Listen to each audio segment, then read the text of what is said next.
Nandito kami sa Chowking, EPSA, Cavite.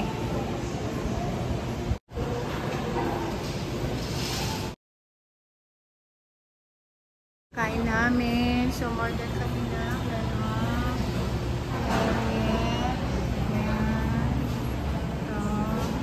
Meron pa ako.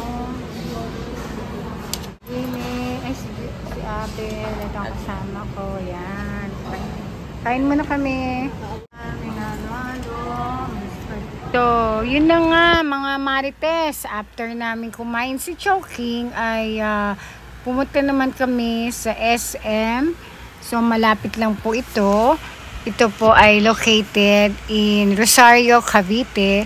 So, yan po ang labas ng kanilang terminal. So, ito po yung SM Rosario, Cavite. Dito po sa SM. Marami rin po kami napasyalan kahit na lagi po akong napunta lang sa SM. Okay lang din, at least nakakapasyal. So, kasama ko po dyan ang aking kapatid at ang aking mga pamangkin. Alam niyo na kung sino pa isasama ninyo, diba? Sa mga lakaran, kundi ang iyong pamilya. So, ayan, nag-picture-picture po kami dyan at nag-selfie-selfie naman ako. At yun na nga po, nagpapalamig din kami sa loob. Wala naman po kaming masyadong binili, pero in fairness, nakagastos din po ako dyan. Alam naman ninyo na mahal na po ang mga bilihin dito sa Pilipinas, kaya nga po nagulat din ako nung ako po ay pumunta sa Pilipinas. At talaga pong lahat po ay talaga pong napakamahal. Sa bawat lakad ko po, lalo na ngayon, nagpunta kami dyan sa SM, siguro po ay sa pagkain pa lang ay talaga pong magugulat kayo kung gaano na po kamahal ang mga pagkain. At yun na nga po, nagpunta rin kami sa bench at kung saan-saan pa dyan sa loob ng SM Rosario, Cavite. Talaga naman pong na-enjoy ko rin kahit papaano dahil malamig po kasi sa loob. Alam niyo naman, dito sa Pilipinas ay sobrang mainit talaga at maglalakit po talaga ang inyong mga balat. Kaya po lagi po akong namamasyal lang sa SM. So itong lugar po na ito ay SM Rosario, Cavite. So puro na lang SM po ang mga nilalakad natin, pinupuntahan. So ayan na nga po, may mga accessories din sila na mabibili. Ang nabili ko lang dyan ay isang hikaw. At yun po ay sinuot ko na nga po. At ang pamangkin ko rin po ay nakabili rin siya.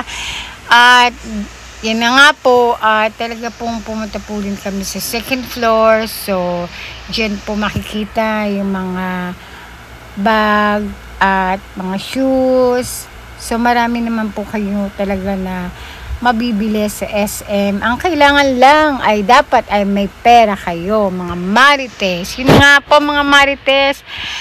Talaga naman pong nag-enjoy din po yung mga kasama ko. Syempre, libre, basta libre, mag-enjoy sila, diba? At ayan, gala-gala lang kami, lakad-lakad lang kami dyan. At talaga pong sinamantala ko na ang pagbablog.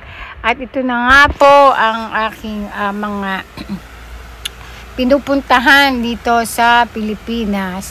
So ayan, naglaro pa po kami dyan. At syempre, kailangan nyo pa rin pong bumili dyan ng coins or ng ticket para makapaglaro. At talaga pong nag-enjoy ako dyan. At talaga pong para kong bumalik sa pagkabata. Ayan na po ako. Tingnan nyo naman ang likod ko at ang buhok ko. At talaga naman pong enjoy rin ang aking mga kasama.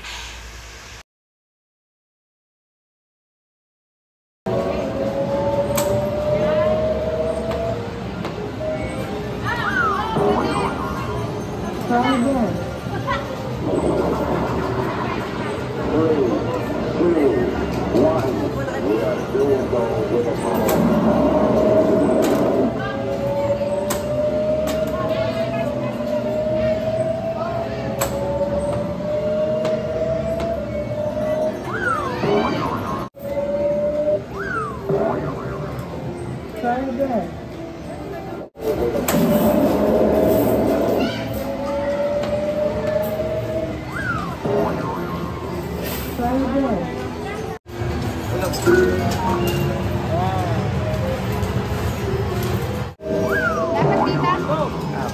tayo dyan.